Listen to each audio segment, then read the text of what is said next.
շատ գեղեցիկ կատարում է։ Չեր դրամատրությամբ էլ, այո, շարունակում ենք մեր եթերը։ Լավ է երգում։ Դե լավ է երգում։ Գիտես, ես բարբերաբար մտածում եմ երգչու կարիերայի մասին։ Բայց անկեղծ պետք է ակտիվանալ։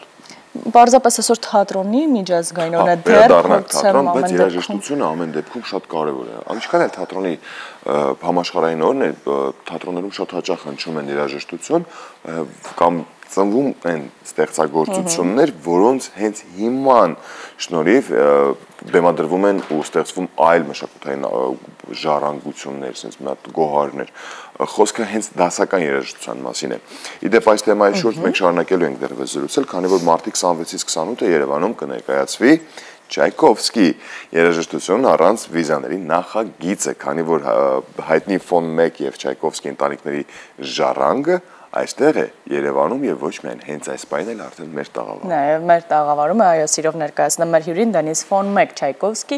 եւ Դավիդով ընտանիքների անմիջական ժառանգ ֆոն 1 հիմնադրամի հիմնադիր բարերար հրապարակախոս Բարի լույս ցես։ Բարի լույս։ Доброе утро։ Բարի լույս։ Շատ ուրախ ենք ձեզ մեր տաղավարում տեսնել։ Պարոչակում սկսենք հենց այս նախագծի մասին, ինչ նախագիծ է սպասվում, արդեն դուք ամսի 26-ից, հա, կարելի ասել Երևանից արդեն մեկնարկը տրվել է մինչև ամսի 28։ Вчера уже вечером была встреча. Երեք երեկոյան արդեն իսկ ժամը 7-ին սկսվեց հանդիպումը եւ այսօր концерт տեղի կունենա в детской школе имени Чайковского, մանկական будет открытие выставки այնտեղ ցուցահանդեսի բացում տեղի կունենա Сегодня будет в музыкальной школе лекция Բացի դրանից երաժշտական դպրոցում в музее լեկցիա կանցնի եւ Խաչատրյանի անվան թանգարանում վաղ, այսինքն շատ հարուստ ծրագիր է։ Ինչ նախագիծ է սա, ինչպես առաջացավ միտքը եւ ինչին է միտված այն։ В этом году мы отмечаем 185-летие рождения Чайковского, и в связи с этим организовали такую серьезную поездку на полмира. Այս ընթացքը ուղևորություն ամբողջ աշխարհում եւ Երևանը մեր առաջին կետն է, մեկնարկային կետն է։ Ինչպես դուք նշեցիք, կոչվում է Չայկովսկի երաժշտություն առանց վիզաների պրոյեկտը եւ կարելի է տարբեր կերպ մեկնաբանել։ Բայց այդ թվում այն է, որ երաժշտությունը թարգմանության կարիք չունի տարբերություն գրականության։ Այո։ Իհարկե, երաժշտությունը համընդհանուր է ու բոլորիս հասանելի, ինչպես նաև շատ արվեստի այլ ճյուղեր կան, չնայած որ հիմքում միևնույն է երաժշտությունն է։ Կարծես թե բայց այս դարաշրջանում Պյոտր Իլյիչ Չայկովսկուն ներկայացնելու կարիք չկա, որովհետև նա համաշխարհային արժեք է, համընդհանուր, համամարտկային արժեք է կարելի ասել, ինչքան էլ որ ազգությամբ ռուս է, բայց միևնույնն է ամբողջ աշխարհի, այսպես Համամարտկային կերպար է, այսպես կարելի ասել։ Բայց միևնույն է նմանատիպ նախագծերի շնորհիվ շարունակվում է պատմել, սերունդների սերունդ փոխանցել Չայկովսկու ստեղծագործությունները եւ առասարակ նրա անցած ճանապարհակեսագրությունը եւ ոչ միայն Հայաստանն է։ Հայաստանից բացի նաեւ այս նախագծի շրջանակներում կարծես թե եւս 9 երկրներ կան։ Որոնք են դրանք։ У нас несколько городов в России, конечно. Ռուսաստանում մի քանի քաղաքներ են շրջելու, Հայաստանը, Տաջիկստանը, Ղազախստանը, Բելարուսը, դրանք մեր մերձակա շրջապատից եւ Մեքսիկան, Արգենտինայից նաեւ գնանք Պերու, Չիլի, Չինաստանը, Թայլանդը եւ հիմա մենք աշխատում ենք Հարավային Կորեայի հետ։ Մոտավորապես այսպես, բայց միգուցե Աֆրիկայում էլ լինի։ Շատ հետաքրքիր աշխարհագրություն է իրականում եւ բավականին ինչ որտեղ զարմանալի անսպասելի, հետաքրքիր է, սկսել եք արդեն մեկնարկը տրվել է Հայաստանում, ինչ արձագանք կա, հա, այստեղ եւ այս նախագծի համար եւ ձեր կողմից ինչպիսին է այստեղի պատրաստվածությունը։ Но была большая подготовка. Сделана у нас есть в Армении друзья, которые Հայաստանում մենք շատ ընկերներ ունենք, որոնք մի քանի հարցազրույց վարեցին, հրապարակումներ արեցին, մարդիկ հարցնում էին, հետաքրքրվում եւ յուրաքանչյուր հանդիպում դասախոսություն իր թեման ունի, տարբերվում է։ Մեկին կարող է շատ մարդ գա, մյուսին ավելի քիչ մարդ։ Ես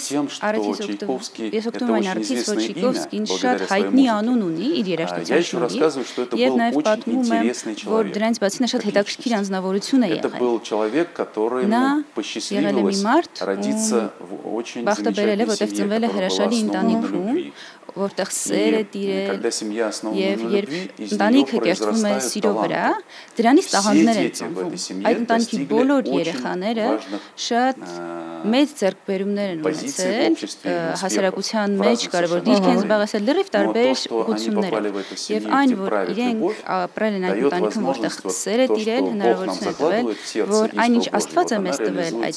շնորհքը ռեալիզացվի առավելագույն կերպով։ Ես դրա մասին եմ պատմում, որպեսզի ժամանակից մարդն էլ իմանա, թե ինչով են տարբերվել օրինակ 19-րդ դարի ընտանիքները 21-րդ դարի ընտանիքներից, որ շատ երեխաներ են եղել, ինչ արժեքներ են եղել, ինչ կրթություն են ստացել, այդ ժամանակ որտեղ է հնարավոր եղել սովորել եւ առօրյան ինչպես է անցել։ Իմ կարծիքով սա պարզապես այսպես ասած պատմական էքսկուրս չէ, այլև կարևորագույն գիտելիքներ այսօրվա համար։ Մենք այսօր կարող ենք ինչ-որ արժեքավոր բան քաղել։ Ամեն դեպքում ես կարծում եմ, որ պետք է մենք առիթից օգտվենք, քանի դուք մեր տաղավարում եք մի հետաքրքիր պատմություն մեզ պատմեք, թե ինչպիսին է եղել Պյոտր Իլիչ Չայկովսկին։ Երաժշտությունը, նորից եմ ասում, ամբողջ աշխարհը գիտի, բայց կա ինչ-որ մի հետաքրքիր պատմություն, որը դուք ձեր լեքցիաների շրջանակներում պատմեք ու այսօր եթե դեմ չեք, նաև կպատմեք մեր տաղավարից։ Есть очень много историй, совершенно замечательных про Чайковского. Я бы отметил бы очень важные его качества. Это скромность, благодарность и вера в Бога. Он с юношеских лет знал, что Бог ему дал талант. Ну, кто во что верит. Ով ինչի հավատում է մարդկա տիեզերքին, աստղային է հավատում մարդ Աստծուն, բայց ինքը հավատում էր, որ իրեն Աստված տվել է այդ տաղանդը, եւ ես կարծում եմ, որ շատ մարդիկ տարբեր կերպ են արձագանքում այդ գիտակցմանը եւ տարբեր կերպ են վարվում։ Ինչպես էր, ինչ էր անում Չայկովսկին։ Նախ եւ առաջ նա շնորհակալ էր երկինքին, որ իրեն այդ շնորհը տվել են, այսինքն երախտապարտ մարդ է։ Եվ ամեն անգամ ինչ բան գրում էր շնորհակալ եմ Աստծուն, որ կարող եմ սկսել այս գործը եւ վերջում էլ գրում է շնորհակալ եմ, որ կարող եմ ավարտին հասցնել այս գործը։ Եվ երկրորդը նա պատասխանատվություն էր զգում դրա համար, որ իրեն տվել են այդ շնորհքը եւ պետք է հնարավորինս արդարացնի իր ընտրությունը։ Եվ նա ասում էր տաղանդը բավարար չէ, պետք է մեծ ջանքեր ներդնել։ Եվ ես կարծում եմ, որ սա շատ լավ օրինակ է նաեւ մեր ներկայիս իրականության մեջ, ինչպես կարելի է խուսափել այդ գոռոզությունից, որտեղ երբ դառնում ես հանրահայտ, դու հասկանում ես, որ դա միայն քո շնորհը չէ, այլ Աստված է քեզ տվել անել։ Եվ կյանքի ցանկացած ոլորտում է։ Եվ երկրորդը պարզապես առհասարակ երախտապարտ լինելը։ Օրինակ ես երեքշաբթի օրը Պրահայում էի, նոր եմ եկել, 4-5 քաղաքներում Եվրոպայի շրջել եմ առաջին օրերին, եւ օրինակ Պրահայում մի այդ կապված մի հիշողություն։ Այնտեղ համերգից հետո մի քանի ժամ ծափահարում էին Չայկովսկին։ Եվ նա իր օրագրում մի այսպիսի գրառում էր արել։ Было много восторгу. Շատ էր ոգևորությունը, բայց այդ ամենը հիացմունքը ինձ չէ, այլ սիրելի Ռուսաստանին։ То есть он благодарен и небесам, и своей стране, и своей семье. Եվ իր ընտանիքին ամեն ինչի համար։ Իմ կարծիքով դա շատ լավ դիրքորոշում է, որից կարելի է սովորել։ Սա իհարկե բացի եւս մեկ անգամ հիշեցնելու, հանրահռչակելու ակտ է Չայկովսկու հրաշալի համամարտկային երաժշտության, ինչպես ասացիր, այլ նաեւ արժեքների համամարտկային դարձյալ արժեքների փոխանցման կարծես նախագիծը, բայց վերադառնանք աշխարհագրությանը, հա, շատ այսպես տարբեր է ու հետաքրքիր է։ Եթե նախկին խորհրդային միության երկրներում Չայկովսկին հայտնի է, այստեղ այսպես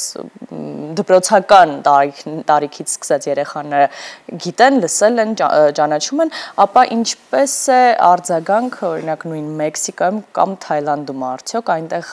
այդքան հասել է նրա երաժշտությունը եւ ինչպես են այնտեղ արձագանքում։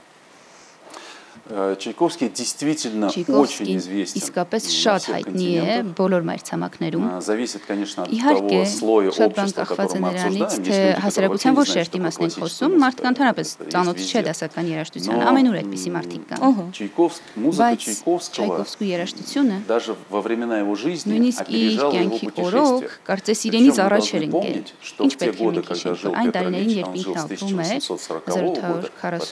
թվականից մինչև 1933 թիվն է ապրել, այսինքն 19-րդ դարի առաջի կեսը, երբ չկար ընդհանրապես երաժշտություն ձայնագրելու, ել չեմ ասում վերարտադրելու հնարավորություն։ Հնարավոր է միայն կենդանի երաժշտություն լսել։ Եվ Չայկովսկի երաժշտությունը, օրինակ, Ամերիկա հասել 1875 թվականին իր առաջին կոնցերտը դաշնամուրի համար։ Նա այսինքն 16 տարի անց նոր առաջին անգամ եկավ Ամերիկա ու նա ապշել էր, թե իր երաժշտությունը ինչքան հայտնի է եւ անձամբ ինքը ինչքան հայտնի է, շատ էր զարմացել դրանից։ Ու ասում էր, որ իմ հայտնիությունը Ամերիկայում նույնիսկ ավելի մեծ է, քան Եվրոպայում։ Նա Եվրոպայի 19 երկրում էր եղել, երևի այնտեղ իրեն բոլորն էին ճանաչում։ Ու Պյոտր Իլիչը մի ընկեր ուներ, Մեկենասը, Նադեժդա Ֆիլարետովնա ֆոն Մեկը, ով օգնում էր Պյոտր Իլիչին, այդ թվում նաև քննադատությունը ընդունելու հարցում, որովհետև շատ, այսպես ասած, ցավոտ քննադատություն կար իր երաժշտության հանդեպ, եւ նա բացատրում էր Պյոտր Իլիչ, ուշադրություն մի դարձրեք, մեծ նշանակություն մի տվեք այդ քննադատությանը, որովհետև ձեր երաժշտությունը ժամանակից առաջ է ընկած։ Եւ այսօր մենք դա տեսնում ենք ամեն տասնամյակով ավելի ու ավելի է տարածվում իր երաժշտությունը ամբողջ աշխարհով եւ ուր էլ գնաք, Թայլանդ, Չինաստան, չեմ ասում, Չինաստանում գիտեք, բալետ բառը միանգամից ասոցացվում է Կարապիլիչի հետ։ Ճապոնիայում Չայկովսկին համար 1 կոմպոզիտորն է, համար 1 երգահան է։ Ճապոնիայում շատ հետաքրքիր, կարող եմ պատմել մի կարճ պատմություն, թե ժամանակն է։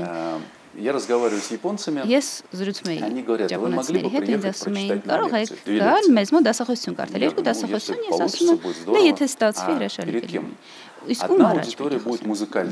լսանից մեկը երաժշտական կլինի, ասում եմ լավ, երկրորդը, ասում եմ իսկ երկրորդը մենք ցանկանում ենք հավաքել Ճապոնիայի մեծագույն բիզնեսմեններին, գործարարներին։ Ես ասում եմ, իսկ իրենց ինչին է պետք է։ Նրանք ասում են, գիտեք, մենք ուզենենք, որ դուք պատմեիք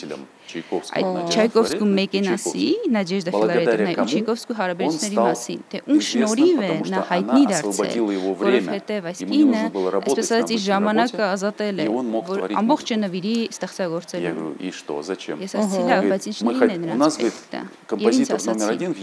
մեզ համար Ճապոնիայում համար 1 երգահանը Չայկովսկին, բայց մենք ցանկանում ենք, որ այսօրվա ճապոնացի գործարարները լսեն իր պատմությունը եւ դրանից նորերին իշխած կարգնեն ճապոնացի երգահաններին, որ 100 տարի անց իրենց մասին Ճապոնիայում պատմեն, որ տեսեք, սա մեծ Մեկենաս է, ով Ճապոնիայի համար 1 կոմպոզիտորն է։ Համաձայն եմ ձեզ հետ ու նաեւ Չինաստանի ու Ճապոնիայի թուլությունը դեպի բալետային արվեստի նկատմամբ, դա աշխարհով մեկ շատ պես հայտնի բան է ու առասարակ երբ որ ասում են բալետ, շատ երկրներում, ոչ միայն Չինաստանում, միանգամից Կարապիլիչն է բոլորի աչքերի դիմաց գալիս։ Բայց վերադառնանք նաև մեր, քանի որ Հայաստանում ենք, հայերի հետ ընկերությունը։ Մինչև մեր եթերը դուք գրքում նույնիսկ փորձում եք գտնել լուսանկար Ալեքսանդր Թամանյանի հետ, եւ հետաքրքիր պատմություններ կար նաև Թամանյանի հետ, բայց մենք գիտենք, որ ոչ միայն Թամանյանի հետ է Չայկովսկին ընկերություն ունեցել, այլ շատ հայերի հետ սերտ կապերի մեջ են եղել։ Да, Чайковский вынес с Кавказа огромные замечательные впечатления. Даже предполагал, что если бы он когда-нибудь еще родился, то было бы здорово, если бы это произошло на Кавказе. Он не был в Ереване, сам он был только в Тифлисской губернии, но был 5 раз, потому что у него там служил брат, которому он ездил. И он был совершенно влюблен в кавказскую еду, в кавказские виды, природу, погоду. И у него было разное окружение. Один из музыкантов, который тогда работал в Тифлисском училище, армянин, был таким близким его собеседником и другом, от которого он очень много узнавал о культуре. И Чайковский был всегда очень интересующимся человеком, очень с открытым кругозором, и он путешествовал по большому количеству стран и имел право сравнивать культуру, потому что он ее изучал везде. И вот его впечатление о кавказской կոնկրետ պրոֆեսիա մշակույթի մասին շատ բարձր տպավորություններ, բարձր կարծիք ուներ։ Եվ դրա շնորհիվ, օրինակ, Թբիլիսիում ավելի արագացավ թատրոնի շինարարությունը եւ առհասարակ այս տարածաշրջանում երաժշտական произведения, некоторые произведения вообще имели даже премьеру именно на Кавказе. Առաջին անգամ հնչել են հենց Կովկասի տարածաշրջանում շատ лав վերաբերմունք են։ Еще вы меня когда представляли, еще фамилия фон Мек. Ներկայացնում եք ինձ, իմ ազգանունը Ֆոն Մեկ է, չէ՞, նշեցիք, եւ գրքում Как я их помню. Написано Галина фон Мек. Галина фон Мек. Она является ինչպես եմ ես նրանց հիշում։ Ով է Գալինա ֆոն Մեկը։ И племянница Чайковского. Մենք առաջարկում ենք բաց չթողնենք այս ընթացքում այս բոլոր հետաքրքիր պատմությունները, քանի որ պարոն Ֆոն Մեկը մինչև ամսի 28-ն է այստեղ լինելու ու իրականում շատ հետաքրքիր է, ցավոք սրտի մենք ուղիղ եթերում չենք կարող այդքան շատ ժամանակ տրամադրել, որովհետև հենց հիմա արդեն պետք է խոսքը փոխանցենք մեր գործընկերներին։ Ներողություն ենք խնդրում, որ պատմությունը կիսատնենք, մենք կլսենք իհարկե այս ընթացքում, բայց դուք արդեն պետք է դուրս ծանոթանաք։